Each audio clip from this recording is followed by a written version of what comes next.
Hi, I'm Alex from Southern Ukulele Store, and this week we are going to look at baritone ukuleles. In my own time, I am nowadays mainly a baritone ukulele player, and I was trying to think how to put into words why. And all I can come back to is that as a male singer, I'm drawn to the baritone. The range of the baritone, that guitar tone and tuning has always appealed to me. 10 years ago, nobody wanted a baritone ukulele, but actually here at SUS, it's the second most popular size in 2023. And not a lot of companies make a big range of baritone ukuleles. The ones that do, there's more variance in them than you would say with a tenor. You know, a tenor ukulele is a 17-inch scale instrument, and you get the odd thing that's a bit quirky, but it usually has its own name. The baritone ukuleles can range in scale from 19-inch to 23-inch.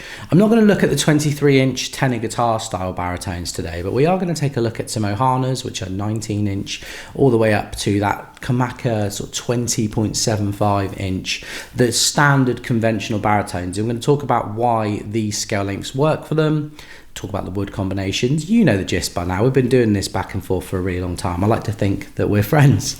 So we're going to take a look at ukes today from Ohana, Pono, Snail, Millar, Kanile'a, and Kamaka. So a really nice range of ukuleles at lots of different prices. Let's begin. We're going to start today with a ukulele we've not looked at before here at SUS. This is the Ohana BK35CE. This isn't new model. Ohana have been making this model now for over 10 years. It's one of the few electro baritones out there under £500, and that seems to be a really popular thing right now. People that want an amplified baritone, something they can play with a band. Makes loads of sense. The pickup on this is actually quite a nice little system too. Simple, active with a Millar CO-300 battery. Built-in tuner, so a cool little feature of this instrument. It's all solid mahogany, so solid mahogany top, back and sides, with an Indian rosewood fingerboard and bridge. It's a tie-on bridge, and then you have the Ohana faceplate there with open gear, very nice tuners. A nice wide nut with a nice wide string spacing and a really chunky C-shaped rounded neck on Ohana baritones. The scale length on an Ohana baritone, I said it was 19 inches, is actually closer to 20, but it's still in the 19 bracket. So it's a shorter scale baritone than many of the other things we're going to look at today. It's actually based on the early baritone ukuleles by Favilla and Vega. So if you think East Coast America, the baritone was actually invented there. It wasn't a Hawaiian invention as you might naturally assume. And there were two companies applying for patents at the same time, slightly different designs, and the Favilla design, which was a 19-inch scale kind of big tenor, that's the one that most Ohanas seem to be based on. As you went through the next decade and a half, companies like Martin, Gibson, and then in Hawaii you had Kamaka, began to build their own baritones, and they had their own science and style that went with it. But if you want the kind of authentic replica of the original 1950s baritones, the Ohanas, the closest thing to it. Let's give the BK35CE a play and see what you think.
Next up today, folks, we have the ever popular Pono ABD.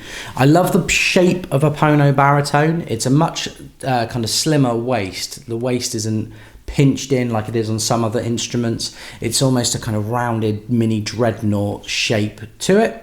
The Pono ABD is all solid acacia, so an acacia top, back and sides.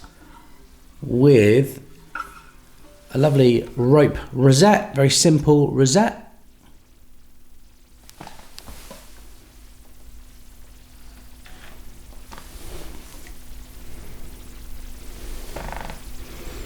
Very simple rosette. And ebony fingerboard and bridge going up to the Pono faceplate, and the gold open gear tuners. Now Ponos are slightly different. They have a narrow nut width, so you think the bigger the instrument's going to be, the wider the nut width, but that's not always the case. Pono is a good example of this. The nut width is 35mm, so it's the same as the standard tenor Kala Pono ukulele out there. It's not this wide nut width to go with the elongated body. So if you're somebody with smaller hands who wants to play a baritone, this is a good choice. Also, I wouldn't get too wrapped up in the nut width of an instrument. If you're able to try a few different instruments, you might find that the tighter string spacing, which is about 2mm difference to a wide nut ukulele, might actually suit your playing, give you a bit more room to move around the fingerboard.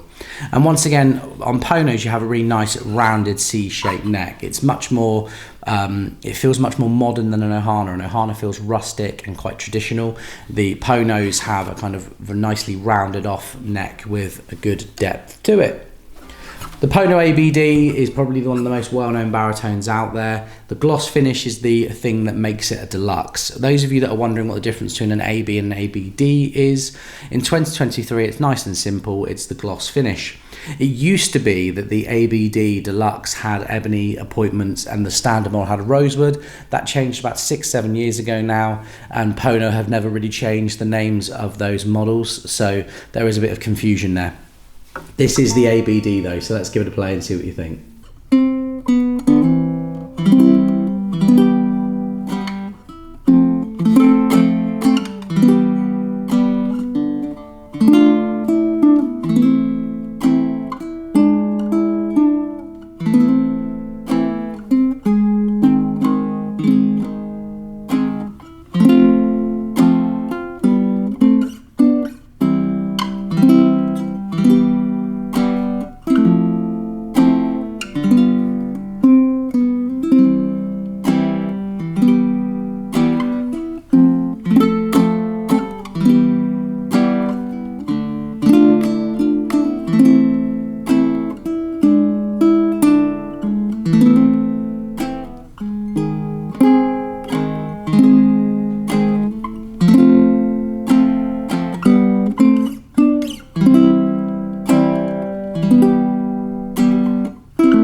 The next ukulele we're going to look at today is a lefty. This is the Snail S60BL. This is all solid acacia, gorgeous looking ukulele with really lovely straight grained acacia. Lots of effort is made by Snail to make these instruments as lovely looking as possible, and they continue to improve them. Earlier S60 models didn't have this strip on the back. Look at this lovely Padauk and maple strip on the back to help differentiate the sides without making them look a little bit too out of place. You have front Padauk binding with 3-ply plastic, and you have this gorgeous abalone rosette. The thing that most people know about Snail is this rosette. This S60B model has been extremely popular for a number of years, and actually I feel very grateful to say that this model exists because of me. A few years back when I started playing baritone, I was really into the idea of Snail making a baritone, so I worked with the team behind Snail in the UK, and we made this model happen, and it's always been a popular lefty option. It's the only lefty I think you can get on the market with this armrest as well. They do this model in a right-handed version, so don't just gloss over this if you are right-handed. Ebony fingerboard and bridge. It's a string through bridge on a Snail, so it looks nice and clean. It's a bit more fiddly to restring. There's plenty of videos on our YouTube channel that show you how to do that if you are interested. With a slotted headstock and the heart-shaped buttons with the amber, the heart-shaped tuners with the amber buttons. Really lovely feature on this too. Now the scale length on a Snail is 20.15 inches, so it's on the shorter side of 20 inches, half an inch longer than the Ohana we looked at earlier on. The difference in feel is down to the attack of the strings. If you have a shorter scale length, the strings have a shorter distance to kind of vibrate. So you're going to end up with an instrument that has a bit more of a snap to it. It's more attack naturally.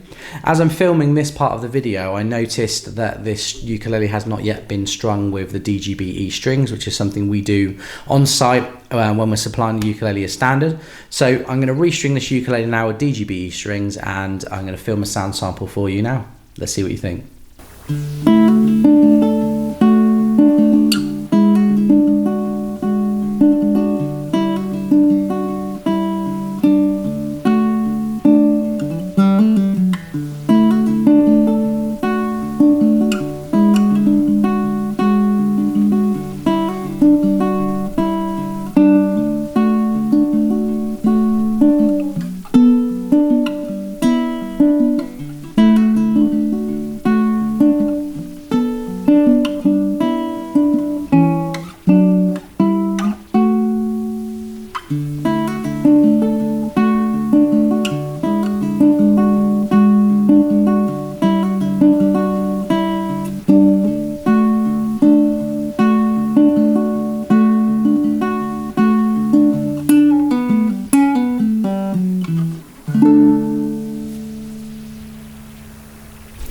Next up today, we're going to take a look at a one-off ukulele from Millar. This is the Millar CO-300.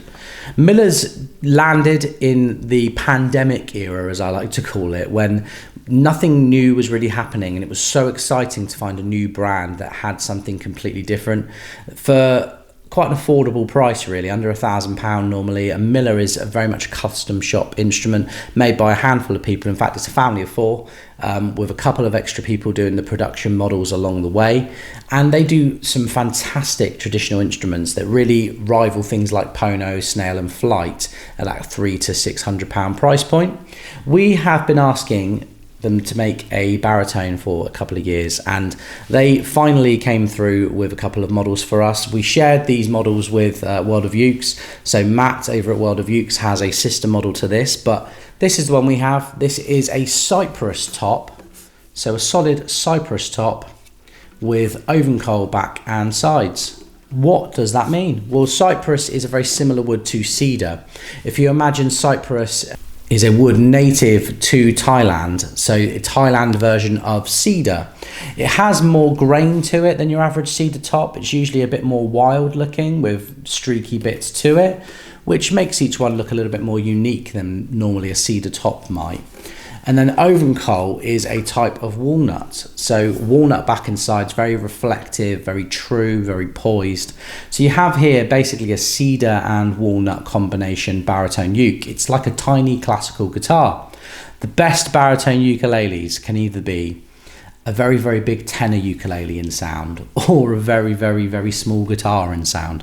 I think when you find the balance of both, that's when you have a really special instrument. And this is something that Millar do very, very well. Once again, they have decided to go with a slightly shorter scale length. So it's a scale length just over 20 inches on this. Interestingly, a very wide nut width. This is a 39mm nut width with a nice wide 30mm string spacing. You could argue it's actually 31mm. It's very, very flat and wide. It feels like a small guitar. So if you've got small hands, this might scare you off, but actually loads of people out there with meaty spanners to them might really, really like how this instrument plays. We have strung it with a set of our own Sus Dario DGBE strings, which is bronze wound and black nylon strings. That brings out more of the ukulele element to it and stops it sounding too much like a classical guitar. It does have front binding as well, a really nice dark front binding, wood binding, a mahogany neck and closed gear black tuners. It's gorgeous. It's a one-off. I really hope that it's not the most popular thing in this video, because I don't think I can get another one very easily. Let's give this a play and see what you think.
Next up today we have one of the true iconic ukuleles, the Hf-4 by Kamaka.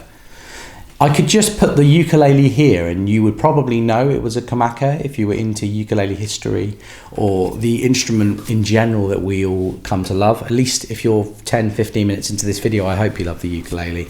It's all solid Hawaiian koa. It's a standard grade Hawaiian koa. One thing Kamaka do that is very underrated is they tune their wood. So they brace their instruments individually to try and find a uniform Kamaka sound. That's something that guitar companies have done for years, companies like Martin and Gibson. And it's something that Kamaka learned very, very early on. That's something that you hear kind of mystical tales about with Martin and Gibson guitars, that, you know, they're bracing them individually. And you see that at the very, very high end. And as a result, Kamaka have certainly earned their reputation. They've been doing the same thing for 100 years. And as the new models or variations of ukuleles have developed, they have entered the market with their own version of it. But really, a Kamaka is a Kamaka, and there are different eras and periods of them that are more desirable than the last. But a modern Kamaka still has that magic and that collectible factor that not many brands can say they have. You have the Koa headstock with the Kamaka faceplate, the Koa headstock with the Kamaka logo. You have the Schaller German-made tuners with snakewood buttons.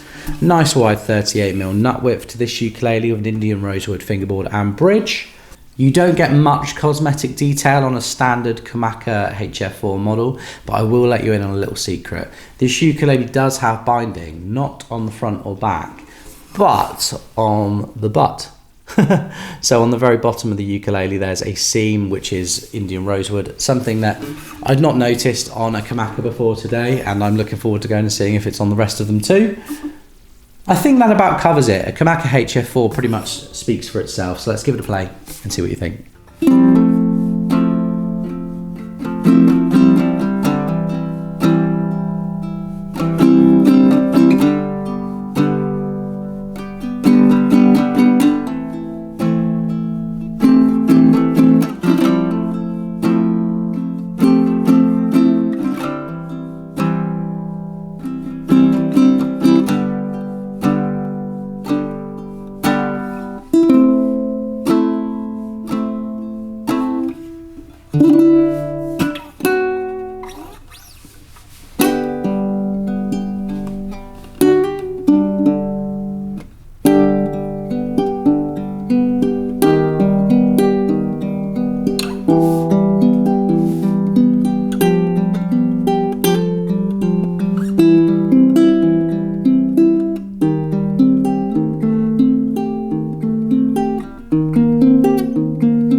Last up today, we're going to take a look at another Hawaiian classic. This is the Kanile'a K-1 DLX. So we've talked about Kanile'a wood grading before, but if you're new to the channel, let me just run through it now. Kanile'a have standard, which they call select, deluxe, which is usually straight grain koa, premium, which has curl and drama to it, they call it drama. Great use of the word drama. And then you have master grade, which is that absolute 5A top shelf koa, normally reserved for custom models, but they do occasionally litter their production with master grade ukuleles. In fact, actually, at the time of filming, we've got a couple of lovely ones, so please do check back one of my last videos and on the website if you're in the market for an extremely sexy piece of master grade koa. But back to this, a K-1 DLX, straight grain, nice and uniform, but with just enough quirkiness that you know it's a Kanile'a. I think the key to the Kanile'a look is that koa with the UV gloss. Most of the things we've looked at today have been satin, with the exception of the Snail, but Kanile'as have a fast curing UV gloss which cures very light. It's very glass-like and strong, but not caking the ukulele in the gloss and smothering the natural sound of the wood. That's what Kanile'a do best. I don't think anyone out there really does it as well as them at this point. So I'm always championing Kanile'a if you want koa and you want gloss for that reason. Have an ebony fingerboard and bridge with ebony bridge pins. Kanile'a use a pin bridge, and the bridge pins themselves made by Kanile'a on site, so they actually fit individually in the holes. Really lovely detail. You have a mahogany neck, South American mahogany neck, mother of pearl dots, going up to a mother of pearl inlay on an ebony faceplate, with open gear Kanile'a tuners with black buttons. The Kanile'a scale length is on the longer side. It's somewhere in between 20 and 21 inches. It feels natural because the Kanile'a body shape is just a bit more elongated when you put it next to, say, a Pono. Just something about a Kanile'a is that 2% bigger. So it feels kind of natural in the hands with the wider nut width. And I'm a huge fan. Kanile'a to me make the best baritones in the world. It's not a coincidence that I've put this on last. We've got a lovely selection of Kanile'a baritones right now. But this is the K-1 DLX. I'm going to give it a play and see what you think.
Oh, you're still here.